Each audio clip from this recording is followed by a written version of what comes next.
everyone. 4:30 right now on your Wednesday morning. We want to begin with some breaking news on the Goodwin fire burning near Prescott. Yesterday afternoon, that fire more than quadrupled in size, expanding to 18,000 acres. And right now, roads are closed and several communities are evacuated. So Team 12's Brian West, he is near the fire with the very latest. Brian, where are you exactly and what's going on over there? Well, right now, Emma and Tram, we are at Bradshaw Mountain High School. This is where the Red Cross has set up a shelter, not only for families that have been displaced or have been told to evacuate, but also an animal shelter is being held here as well. You know, driving up here, we just got here maybe about 10 minutes ago, you could start to see the glow from around Sunset Point, about 2 miles north of that on I-17, and then we could really see it when we turned west on State Route 169. We shot some video of the glow that was coming up over the mountain. It looked like the fire was just south of Dewey Humboldt. Now, officials have confirmed that this fire did jump State Route 69, which is the road that takes you from I-17 to Prescott. Fire officials said last night it was too smoky to see if any houses or structures were damaged. Right now, State Route 69 is completely shut down from Interstate 17 to State Route 169. Evacuation orders are in place right now for Mayer, Chaparral Hills, and Poland Junction.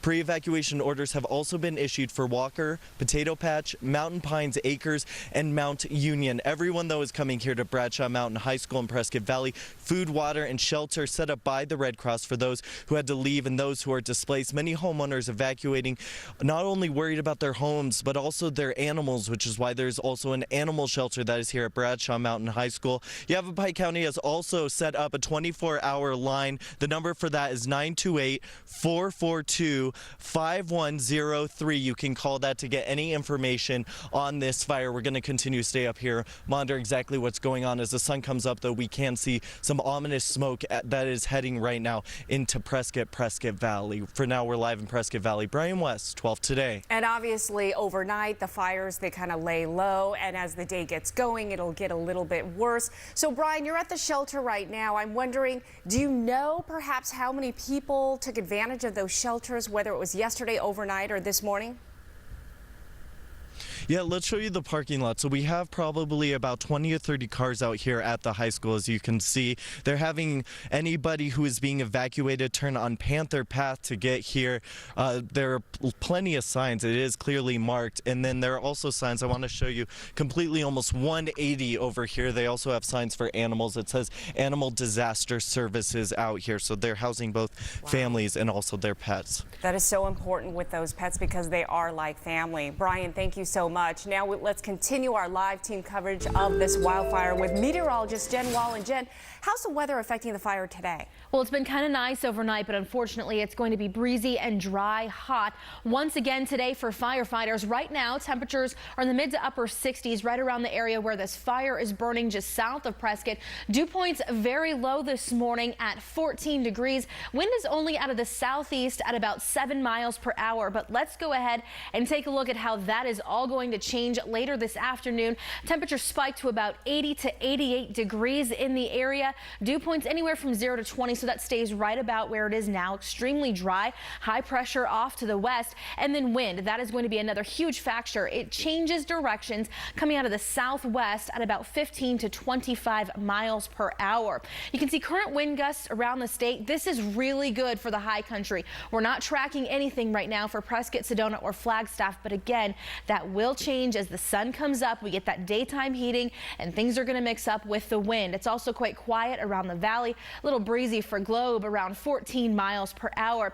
Dew points in the state very low. This time of year, it's monsoon. We should be in the 50s and 60s, maybe even seeing some rain to help firefighters, but that's not going to be the case for the next week. We're at 14 in Prescott, 16 Sedona, 13 Flagstaff, and we have red flag warnings in effect. Now, this does not include the Prescott area, but just north and east in Flagstaff, noon to about 8 p.m. Wind gusts could get up to about 35 miles per hour. Tran, we're also looking at single-digit humidity there. So unfortunately, things are not so great today for firefighters. Yeah, it's always so dry. Thank you so much, Jen. Before we move on, here's a quick rundown of the Goodwin fire. So far, it's burned 18,000 acres near Prescott, forcing evacuations in several communities, as you just heard Brian say. It's also jumped over a portion of Highway 69, closing it in both directions sections between I-17 at Cordis Junction and SR 169 Junction. So right now the fire is only 1% contained. Firefighters have a lot of work ahead of them. We're going to be checking back in with both Brian, who's out there at the shelter, and then Jen here in our studio throughout the morning for the latest developments, so stay with us. Back here in the valley, our other big story, a family of 6 narrowly escapes an apartment fire overnight. Team 12's Kristen Keogh is live from 67th Avenue in Thomas with more on what happened. Good morning, Kristen. Well, this story could have had a much different ending, but luckily a mom who smelled smoke woke up her 4 kids and her husband and got them to safety. But look behind me. This is what's left of some of their furniture. It's absolutely destroyed, and family is actually on site here. They're boarding up windows and doors. You can see the boards on the front door, and Phoenix Fire told us that when they showed up here at 2 a.m., that front door had fire and smoke spilling out of it. So the family actually escaped through a back patio door. I talked to the mom off camera. She told me that her kids' ages range from 7 years old to just weeks old, and she was actually up with the little baby when she smelled the smoke. The family of 6 told me that they do have a place to stay tonight. Their neighbors, however, a family of 5, they also had to leave their apartment due to the smoke. So no word at this time on how this fire started, but the important thing is everyone is safe. Back to you. Glad they got out okay. Thank you, Kristen. It's 4:36. Let's get a check of more of your headlines this morning. A Phoenix man accused of killing his missing girlfriend has pled not guilty. 37-year-old Robert Interval went before a judge yesterday. He was arrested earlier this month for allegedly murdering 34-year-old Christine Mustafa. She's been missing since May. Investigators found her disappearance suspicious, saying she left behind her car, purse, and cell phone. Well, 2 men are now facing charges for a violent case of road rage in Maricopa. We first showed you the shocking video yesterday. In it, a man gets out of his car and appears to punch another driver. That driver retaliates by smashing the man's rear window. Police originally told us neither man reported the incident, but now we know both are facing charges for disorderly conduct.